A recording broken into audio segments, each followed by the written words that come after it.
దేవుడైన యెహోవా నివసించు దేశంలో నీవు దీర్ఘాయుష్మంతుడగునట్లు నీ తల్లిని నీ తండ్రిని సన్మానించాలి. దేవుడు నివసించే దేశము. దేవుని బిడ్డలారా, కొద్ది మాటలేనండి. మనము దీర్ఘాయుష్ కలిగి జీవించాలన్నా, ఆరోగ్యపరంగా ఉండాలన్నా మనకు తల్లి దీవెన ఉండాలి, తండ్రి దీవెన ఉండాలి, అలాగే పెద్దల ఆశీర్వాదం కూడా ఉండాలి. చెప్పే మాట, నీ దేవుడిని యెహోవా నివసించు దేశము అంటే దేశంలో దేవుడు నివసిస్తున్నాడు, దేవుడు సంచరిస్తున్నాడు, ఆయన వాక్యము ద్వారా అనేకులతో మాట్లాడుతున్నాడు. కనుక నీవు దీర్ఘాయుష్మంతుడగినట్లు నీవు సుఖభోగాలు కలిగి జీవించాలంటే నీ తండ్రిని నీ తల్లిని సన్మానించాలి. ఏం చేయాలి? మనం సన్మానం అంటే గౌరవించాలి. ఏం చేయాలండి? గౌరవించాలి. సన్మానం అంటే పూజించాలి. సన్మానం అంటే ప్రేమించాలి.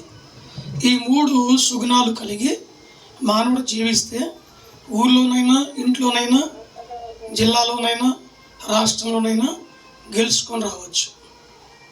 అర్థమైన ఈ మాటలు చాలా సంతోషం, మంచిది. ఈరోజు మదర్స్ డే. ఏ డే అండి ఇది? Mother's day. తల్లిని ఒక మాటలో చెప్పాలంటే జ్ఞాపకం చేసుకునేటువంటి రోజు. ఫాదర్స్ డే ఉందయ్యా, ఫాదర్స్ డే కూడా ఉంది. ఫాదర్ అంటే తండ్రి, మదర్ అంటే తల్లి. ఇంకా చాలా ఉన్నాయి. టాయిలెట్స్ డే అని, ఇంకా ఒక్కొక్క డే అంటే ఒక్కొక్క వీరునికి ఒక్కొక్క దినాన్ని కేటాయించారు ప్రభుత్వం, అధికారులు. ఈరోజు తల్లి మనకు జన్మనిచ్చిన రోజు. అంటే ఒక తల్లి మనకు మంచి జీవితాన్ని ఇచ్చి చనిపోయింది. అవును కదండి? నా తల్లి నాకు గొప్ప, మీ తల్లి మీ గొప్ప. నా తండ్రి నాకు గనుడు, మీ తండ్రి మీకు గనుడా కదా? ఎందుకంటే ఆయన జన్మనిచ్చాడు కనుక మనకు గొప్పవాడే. అందుకని తల్లిని జ్ఞాపకం చేసుకోవాలి. ఎందుకు చేసుకోవాలి జ్ఞాపకం? మనం ఏమ్మా, పోతూ పోతూ సాధారణంగా 1 ఎకరా పొలం, ఒక ఇల్లు ఇచ్చిపోతే జ్ఞాపకం చేసుకుంటాము. ఏమి ఇవ్వకుండా దీన దరిద్రులుగా ఉన్నా కూడా జ్ఞాపకం చేసుకుంటాము. ఈ రెండిట్లో ఏదైనా చెప్పండి. అమ్మా ఆగండి. డబ్బు ఇచ్చినా జ్ఞాపకం చేసుకుంటాం, డబ్బు ఇవ్వకపోయినా జ్ఞాపకం చేసుకుంటాం. ఎందుకని? కుమారునైతే 9 మాసాలు కడుపులో పెంచి పోషించి పెద్ద చేసి భూమి మీదకి వచ్చినాక తన ఆలన పాలన చూసుకుంటుంది. కుమార్తె అయితే 10 నెలలు. ఈ 10 నెలలు ఆలన పాలన చూసి గర్భంలో కావాల్సిన పోషణ అంతా కూడా పోషించి, నీరు కావాలన్నప్పుడు నీరు, ఆహారం కావాలన్నప్పుడు ఆహారం, వేడి నీరు, చల్లనీళ్ళు, మరి ఇంకా పోషకాలన్నీ ఇచ్చి ఆ బిడ్డను బయటికి తీసుకొచ్చిన దినం నుండి ఆ తల్లిని, ఆ చిన్న బిడ్డని ఎత్తుకుంటుంది, ముద్దాడిద్ది, పాలిచ్చిద్ది, లాలించిద్ది, ఓదార్చిద్ది, సంవత్సరం వరకు పాలిచ్చి పెంచిద్ది. ఆ తర్వాత గోరుముద్దలు తినిపిస్తుంది. ఏం చేసిద్ది? గోరుముద్దలు తినిపించేటప్పుడు తప్పటడుగులు వేస్తుంటే మా నాయనే మా అమ్మని ముద్దాడుతా చక్కగా ముద్దాడుతుంటుంది. ఈ ముద్దాడితేటప్పుడు తల్లి మురిసిపోయిద్ది, కూతురు మురిసిపోయిద్ది, తండ్రి సంతోషపడుతుంటాడు. దేవుని బిడ్డలారా, ఈ విధంగా వారి జీవితం కొనసాగించబడి సంవత్సరం నుంచి 2 సంవత్సరాలు, 2 సంవత్సరాల నుంచి 3 సంవత్సరాలు, ఈ 3 సంవత్సరాలకు వచ్చే వరకు తల్లి ఎవరు, తండ్రి ఎవరు, కూతురుకైనా కొడుకైనా తెలిసింది. అదిగోయ్యా మీ నాన్న, అదిగో మీ అమ్మ అని చెప్పి చూపిస్తారు. అంతకంటే ముందుంటే అదిగోయ్యా మీ అన్న, అదిగో మీ అక్క అని తెలియపరుస్తారు. అప్పుడు ఆ అబ్బాయి కానీ అమ్మాయి కానీ ఏం ఆలోచన వచ్చిందంటే మా అమ్మ, మా నాన్న, మా అక్క, మా తమ్ముడు అని చెప్పి వారికి జ్ఞాపకం చేసుకుంటారు. అవునండి, స్తోత్రము కలుగును కాక. హల్లెలూయా. ఈ విధంగా చిన్న బిడ్డలు మొదలుకొని పెంచి పెద్ద చేసి స్కూలుకు పంపించి, ఆ తర్వాత కాలేజీకి పంపించి, ఆ తర్వాత ఉద్యోగం తెప్పించి, ఆ తర్వాత పెళ్లి చేసి, ఆ తర్వాత భార్యను తెచ్చి, ఆ తర్వాత ఇల్లు కట్టి, ఆ తర్వాత కాపురము వానికి నిలబెట్టి ఇప్పుడు సరిపోయిందయ్యా అనుకుంటారు. అవునా కాదా? స్తోత్రము కలుగును కాక. హల్లెలూయా. అంత మాత్రమే కాదండి, ఏదైనా కొడుకుకి అనారోగ్యం కలిగినప్పుడు, బాధ కలిగినప్పుడు తల్లి బాధ నొందినట్లు తల్లి కన్నీరు విడిచినట్లు, తల్లి దుఃఖపడినట్లు తండ్రి అంతగా మనసులో బాధ కలిగి ఉంటాడు. అందుకని తల్లిని ప్రత్యేకంగా జ్ఞాపకం చేసుకుంటాడు. ఈ రోజున ప్రధానమంత్రి, ముఖ్యమంత్రి మోడీ అయినా, ముఖ్యమంత్రి చంద్రబాబు నాయుడు అయినా, ప్రధానమంత్రి మోడీ అయినా, ఆయన కూడా వారికి తల్లిని తీసుకొచ్చి కుర్చీ వేసి కూర్చోబెట్టి కొంచెం నా వైపు చూస్తే మీకు అర్థమవుతాయి. మోడీ మీకు తెలుసు కదా, ఆయనకు హిందువే కనుక దేవుని బిడ్డలారా తన తల్లిని తీసుకుని వచ్చి కుర్చీ వేసి కూర్చోబెట్టి ఆమె పాదాలు కడిగి శాలువ కప్పి ఆమెకు ఒక మంచి గిఫ్ట్ ఇచ్చి ఈరోజు ఆమె కాడ సాగిలు పడి నన్ను దీవించమ్మా అని అమ్మకి సాగిలు పడతాడు. మీకు అర్థమవుతుంది ఈ మాటలు. ఈరోజు చక్కగా వీడియోలో కూడా వస్తా చూడండి కావాలంటే. తల్లిని పిలిపించి కుర్చీ వేసి ఒక ప్లేట్ తెప్పిస్తాడు, ఇత్తడి ప్లేట్, నీళ్లు తీసుకొస్తాడు. కూర్చోండి తల్లి, వినండి అమ్మా చెబుతున్నా, తెలియగా చెబుతుంది నేను. తీసుకొచ్చి ఆమె పాదాలు కడిగి ఆ నీళ్ళు తీసుకుని ఇలా చల్లుకుంటాడు. చల్లుకొని అమ్మ నుదుటిపై ఇక్కడ ముద్దు పెట్టి నన్ను దీవించమని పాదాలు పట్టుకొని మోకరిస్తాడు. పండు వృద్ధురాలు ఆ మోడీ యొక్క తల్లి, ప్రధానమంత్రి, మన రాష్ట్రానికే ప్రధానమంత్రి.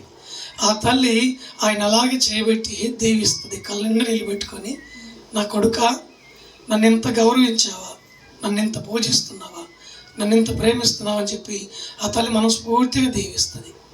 ఆ కొడుకు అలాగే కౌగిలించుకొని, అమ్మా ఇంకా నువ్వు 10 సంవత్సరాలు బతకాలి, అమ్మా ఇంకా నువ్వు 100 సంవత్సరాలు బతకాలి. ఇప్పటికే 90 సంవత్సరాల తల్లికి, ఆ తల్లికి 90 సంవత్సరాలు, కొడుకు 70 సంవత్సరాలు, ఇంకా 100 ఏళ్ళు బతకాలని చెప్పి కొడుకు తల్లి కోరుకుంటాడు. తల్లి కొడుకుని 100 ఏళ్ళు నువ్వు కూడా బతకాలయ్యా అని చెప్పి 100 ఏళ్ళు జీవించు నాయన దీవిస్తుంది. ఇదే తల్లికి కొడుకుకి బంధము. స్తోత్రం, హల్లెలూయా. ముఖ్యమంత్రి అయినా తల్లికి పుట్టినవాడే, ప్రధానమంత్రి అయినా తల్లికే పుట్టాడు. ఒక 10 లక్షల మందికి సువార్త అందించే సేవకుడైనా ఒక తల్లికి జన్మించిన వాడే. దేవుని బిడ్డలారా, ఈ రోజున ఒక కొడుకు ఒక తల్లికి జన్మించాడంటే తల్లి గర్భంలోంచి వచ్చినటువంటి కారణము ఉంది. ఆ తల్లిని జ్ఞాపకం చేసుకుని కృతజ్ఞత కలిగి ఈరోజు నాకు నా తల్లి జన్మనిచ్చింది, కూతురైనా కొడుకైనా జ్ఞాపకం చేసుకోవాల్సింది.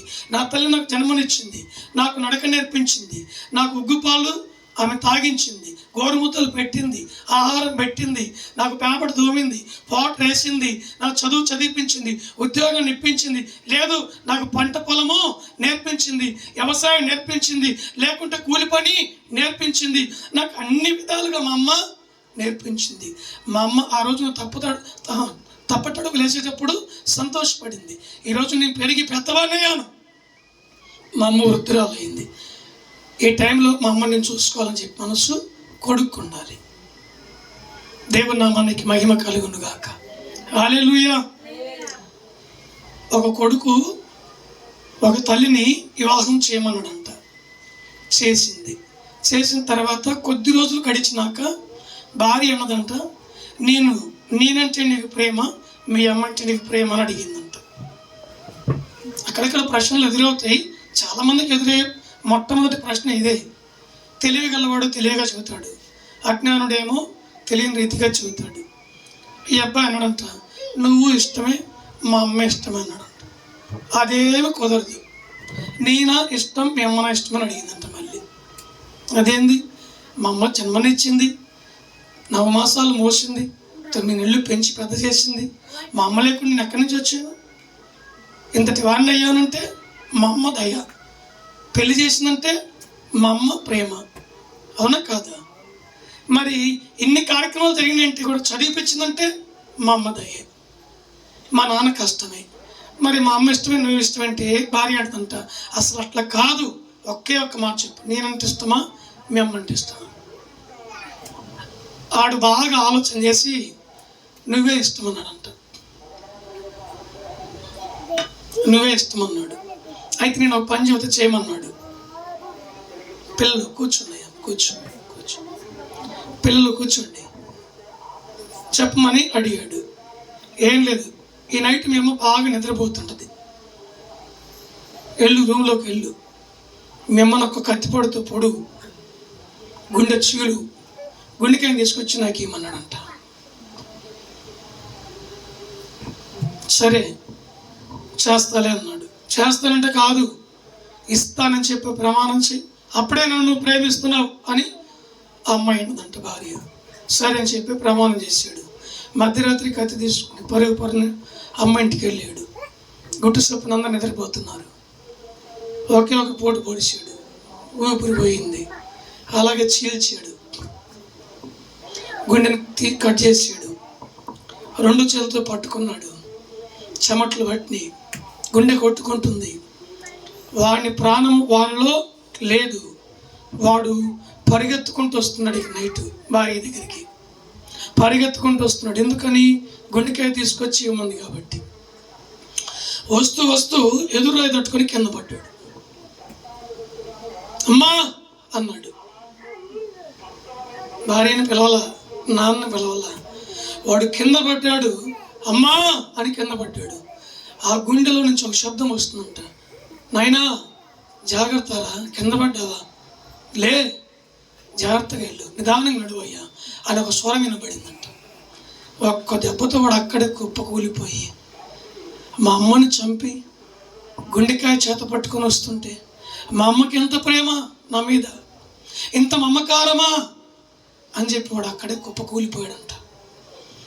దేవుని బిడ్డలారా, నేరుగా తీసుకుని భార్య దగ్గరికి వెళ్తే ఇంకేముంది? అక్కడ ఆ భార్య కన్నీరు మున్నీరుగా విలిపిస్తుందంట. గుండెకాయ తీసుకుంది. మీ అమ్మ గుండేనా? అవును, మా అమ్మ గుండె. మా అమ్మ గుండెని తీసుకుని వచ్చేటప్పుడు దారిన పడిపోయా నేను. మా అమ్మ అంటుంది, అయ్యా కింద పడ్డావా? జాగ్రత్త నాన్న, నిదానంగా వెళ్ళు, నిదానంగా వెళ్ళు అని అంది. ఈ మాట నా స్వరం వినపడింది, మా అమ్మ వాయిస్ వినపడిందంటే ఆ భార్య ఏడ్చిందంట, వాడు ఏడ్చాడు. ఎంత ఏడిస్తే ప్రయోజనం ఉంది? పోయినమ్మ వచ్చిద్దాం. ఏమండి, ప్రేమను రుజువుపించుకోవటానికి నువ్వు ఆ విధంగా చేస్తే చచ్చిపోయినమ్మ వచ్చిద్దా? రాదు. అమ్మ చనిపోక ముందుకే అమ్మని ప్రేమించాలి. అమ్మ చనిపోక ముందుకే మంచి చీర కొనిపెట్టాలి. అమ్మ చనిపోక ముందుకే మంచి ఆహారము పెట్టాలి. అమ్మ చనిపోక ముందుకే అమ్మకి ఏదన్నా మంచి ఏసీ రూము నువ్వు ఇవ్వాలి. అమ్మ చనిపోక ముందుకే అమ్మని కష్టపెట్టకూడదు. అవునా? స్తోత్రము కలుగును గాక. హల్లెలూయా. కాబట్టి ఇలాంటి కుమారులు కూడా ఉన్నారా లేరా? అందరూ చెడ్డవారు నేను చెప్పను, కొందరే ఉంటారు. అందరూ తల్లిని తండ్రిని ప్రేమించే కుమారులు ఉన్నారు, కుమార్తెలు ఉన్నారు. స్తోత్రము కలుగును గాక. అందుకని సేవకుడు పాడతాడు.